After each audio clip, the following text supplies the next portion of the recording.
Hello, it's me, Valerie, and I'm back with another Read With Me video. And today we're going to be reading A More Perfect Union, the Story of Our Constitution by Betsy, Maestro. Hope I pronounced that one correctly. So let's get into it.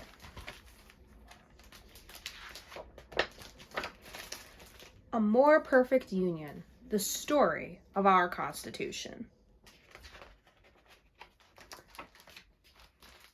1787. 200 years ago, America was still a very young country.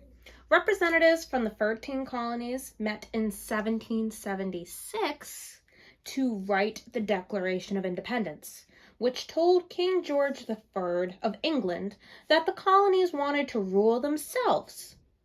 The colonists formed their own government and fought the Revolutionary War to win their freedom. But 10 years later, in 1786, America was in trouble. The government was not working well. Many people were poor. The 13 states were not cooperating with one another. The government had no way to raise money, and there was no president to help the states work together as one nation. You can see a map here of the 13 colonies. Yes, New Hampshire is one of them. The leaders of the new country were very worried and sad to see America in such trouble. They were afraid the country would fall apart if something was not done soon to make the government strong. These men decided to hold a special meeting called a convention to figure out what could be done. A few leaders from each state were invited to come to Philadelphia in May of 1787. Important men began arriving in Philadelphia. George Washington and James Madison came from Virginia. Alexander Hamilton was sent from New York, and Benjamin Franklin was there to speak for Pennsylvania. Many delegates stayed in the Indian Queen, one of the nicest inns. Even before the convention began, the men were talking over their ideas and plans. Nearly all of them knew one another, as some of them had helped to write the Declaration of Independence. Many had fought in the Revolutionary War, and most had served in the government. Now they were all anxious to help their country again. The convention was to begin on May 14th, but most of the delegates did not arrive by that date. Travel was very slow in those days. Some of the men came long distances by horseback, carriage, or ship.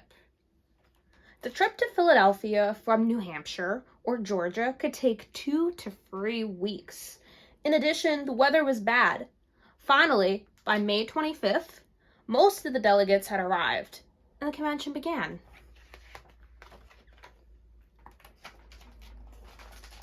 The convention took place in the State House on Chestnut Street. This building, which we now call Independence Hall, is where the Declaration of Independence had been signed 11 years before. At the very first meeting, the delegates voted to make George Washington the leader of the convention. James Madison offered to write down everything that happened during the meetings so there would be a record of what was said and done. Even though the convention lasted for 16 weeks, Madison did not miss a single meeting. His work was so important that he is called the father of the Constitution. Well, what is the Constitution? We're going to learn more about that as we read further. And now you can see here that George Washington took his place on the platform over here, and Ben Franklin noticed a sun carved on his chair. He wondered whether it was a rising sun or a setting sun. He did not have much time to think about it, however, as the work of the convention had begun. And you can see that's Ben Franklin thinking over here. During the next few days, the men made a set of rules to help the convention run smoothly. Some of the rules were each state would have one vote, a majority or more than half the votes would rule, and everything that happened at the meetings would be kept in secret until after the convention was over. Some of those who had arrived in Philadelphia early, including George Washington and James Madison, had come up with a plan to form a new government. Governor Edmund Randolph of Virginia presented this plan to the convention, so it became known as the Virginia Plan. The plan called for a government elected or chosen by the people. It would have three parts: a president, a Congress, or a group of people to make the laws, and a law court to make decisions about the laws.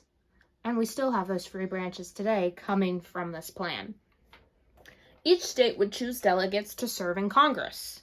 The number of delegates from each state would depend on the size of the state. This meant that big states would have more power than small states because they would have more votes in Congress. Does that seem fair? Well, many of the delegates were very surprised by the Virginia Plan. They thought the convention would fix up the old government, not make a new one. They had to decide, should they create a new government for America? Have you ever had to make a big decision? And I can't imagine it's been this big, but what's something that you've had to decide about? And that's a good question, so you can maybe relate to some of the characters in the story. They took a vote, and the yeses won. Now the job of the convention would be to write a constitution, a set of rules for forming a government, and another set of rules for the new government to follow. They all look very serious in this picture. Right away, the delegates began to argue. The members from small states thought the Virginia Plan was unfair. They wanted each state to have the same number of representatives. Other delegates were afraid to let the people choose the president. They felt that ordinary citizens would make a bad choice. The delegates argued for weeks. Finally, some members from the small states came up with a plan of their own called the New Jersey Plan. It said that, except for some small changes, the old government was fine. The most important thing the New Jersey Plan said was that all the states, no matter what their size, would have the same number of representatives. After a few days of talking, the majority voted against the New Jersey Plan. The delegates from small states had lost their fight and were bitterly disappointed. But they decided to work with the other delegates to come up with a plan that would satisfy both large and small states. By mid-July, with the help of some delegates from Connecticut, a compromise was worked out. Have you ever had to compromise? That's when you don't get everything you want, but you work with someone else so both of you can have an even better result together. The men here had to do that too. Each side had given up something it wanted in order to create a plan that both sides could accept. The plan was called the Great Compromise or the Connecticut Compromise. It was made of some parts of the Virginia Plan and some parts of the New Jersey Plan and some new ideas from both sides. I really like this picture. I think the trees and the scenery are beautiful because it represents summer in Philadelphia. We're just starting to get some nice weather here and the present day, so it's looking forward to beautiful trees and flowers like you can see in this photo. That summer in Philadelphia was hot, and the men were very tired. Most of them took some time now for a short vacation. They saw the sights of the city and enjoyed their 3 days. Some of them borrowed books from the library that Benjamin Franklin had started years before. However, a small group of delegates, called the Committee of Detail, did not take a vacation. They gathered together all the parts of the new plan for the Constitution and wrote a first draft or a working copy. When the whole group of 55 delegates returned to the convention, they were able to look over this draft of the document that would govern all of the American people. On August 6th, the delegates began to examine the draft of the new Constitution. Every sentence was argued, debated, and discussed by the members of the convention. By the end of the month, the delegates had agreed on almost everything. Again, the spirit of the compromise saved the day. Then another committee, the Committee of Style and Arrangement, went to work. Its members rewrote the final draft, making sure that every word was just right. At last, the Constitution was complete. Copies were printed and given to the delegates. On September 15th, the delegates voted to sign the new Constitution. 42 members were present, and only 3 did not agree to sign. Then the words were copied onto parchment, which is a very special kind of paper that lasts for a long time. On Monday, September 17th, 1787, the convention had its final meeting. 39 delegates signed the new Constitution. Some of the original 55 delegates had left the convention in anger before because they did not approve of the new Constitution. Some others would have signed, but they had to return home early. If you were to summarize this page, you can see that the idea of a constitution and a new American government was controversial. And it makes me wonder some of the policies we see nowadays that may be controversial, but in the future are much appreciated. And so this really has a modern day parallel. But on to the next page. The signing of the Constitution was a formal ceremony. George Washington was the first to write his name. Then the other 38 men followed. Although it was a serious and important moment, it was also a very happy one. Ben Franklin commented that at last he knew for sure what kind of sun was on Washington's chair. It was a rising sun. Everyone felt this was a good sign for the rising of a young country. Now all the men were anxious to get home. Many had not seen their families for months. Could you imagine being away from home doing important work for months? Wouldn't you miss your family? I know I would. So it was really a difficult undertaking to write the Constitution back in the day. Much hard work still lay ahead. The Constitution had to be ratified or approved in each state before it could become law. The delegates had to convince the people in their home states to vote for the new Constitution. Copies were sent to all the state governments. Each of the 13 states would hold its own convention to vote. If 9 of the 13 states, or a 2/3 majority, voted for the new Constitution, the new government would be set up. That's a bit of a math equation. You have 13 colonies, and you need to have 2/3 of 13 agree, which mathematically is 9 out of 13. So a little bit of math there, but they did it for us, which is helpful. Many people were in favor of the new Constitution, and many were against it. Those who didn't like it were afraid the new government would be too strong. That living in America would be much the same as living under English rule. The debates in the states went on, and in December 1787, Delaware became the first state to approve the new Constitution. Pennsylvania, New Jersey, Georgia, and Connecticut quickly followed. Massachusetts came next in February 1788 after a very close vote in the state convention. By June, after Maryland and South Carolina had ratified, 8 states had agreed to the new government. But remember, we need 9 states. We only have 8, so 9's the magic number. Do you think they're going to get to 9? This is my favorite picture in the whole book. You can see they're having a parade, and they're so excited because now only 1 more state is needed for the new Constitution to become law. And guess what? On June 21st, 1788, New Hampshire voted yes. America would have a new government. And then the state of Virginia soon ratified it as well. So that's 10. They only needed 9, and they had 10. When July 4th came, huge celebrations were held in many cities. In New York, a big ship was pulled through the streets in a parade. In Philadelphia, there was a parade made up of 88 groups of marchers, some on floats. And yeah, we still celebrate July 4th today. I don't know if I've ever seen a boat in the streets like this, but we certainly have huge celebrations to honor American independence to this day. New York State soon accepted the new Constitution.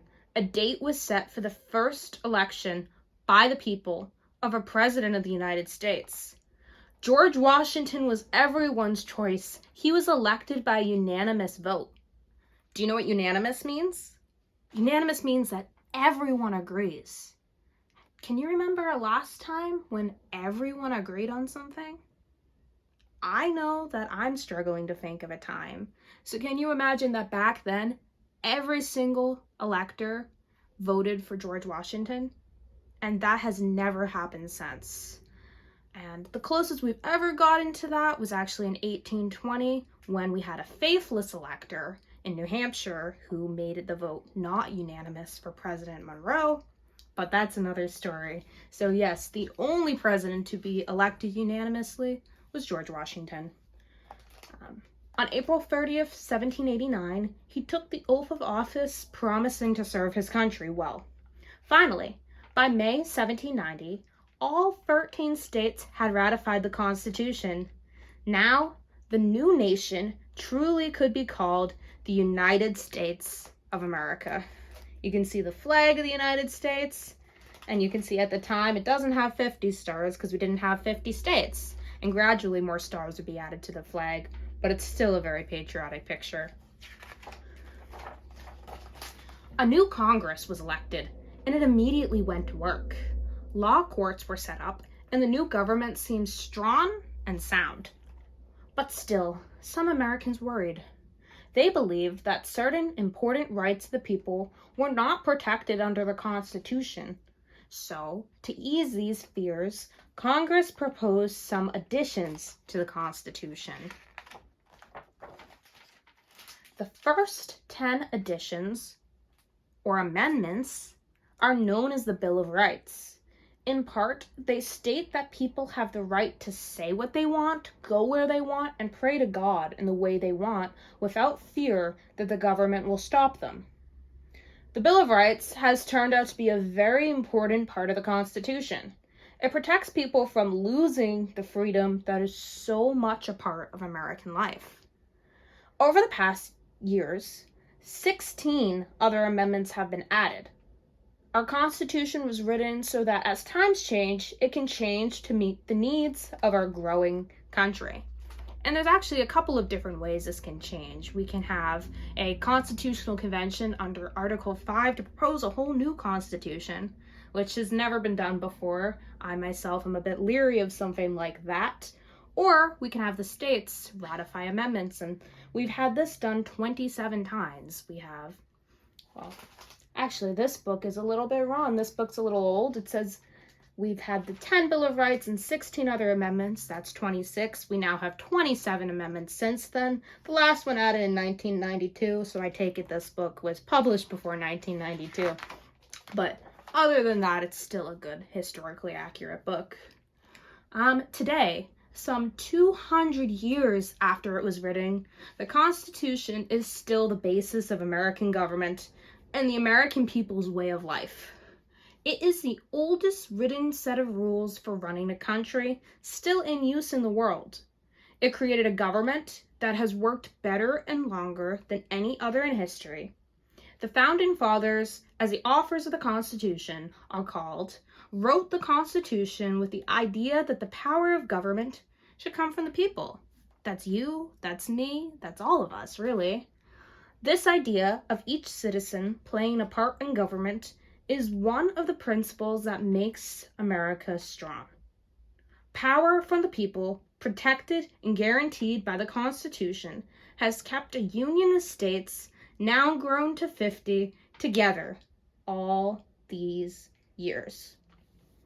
If you look at this picture here, do you know what building this is?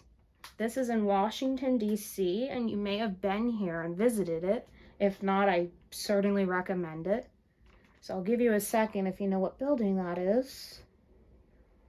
Okay, I'm going to give it away. It's the U.S. Capitol building. But that gives us the end of the book, or the end of the story. These next few pages, if you check out this book, it tells you the articles of the Constitution, tells you who signed the Constitution. It goes on to tell you about the amendments. But let's stop here on this page on who signed the Constitution, because I'd like to point out that we have all of the states labeled that were a part of the Constitutional Convention. Remember, there was only 13 colonies. Now we have 50 states, so not all the states today are represented, but New Hampshire was one of the original colonies, and we can see that John Langdon and Nicholas Gilman were the two who signed from New Hampshire. And if you're looking from another state, you can see who from your state signed as well. There's even a timeline here. We have some notes on the Connecticut Compromise and how that came to be, because that was mentioned in our story. And I think that's one of my favorite parts about this book, is there's a lot of additional information. If you're reading this with your children and you'd like to explain some more details, it gives some resources to look at. And I mean, the pictures in the book, I think, are very well done for children to read by themselves as well, maybe a little bit older children.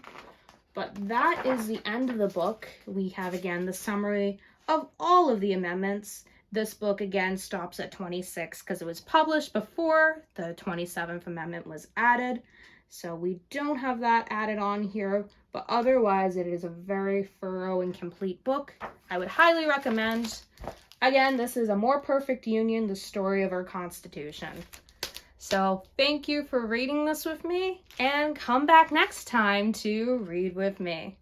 Bye. Have a good week.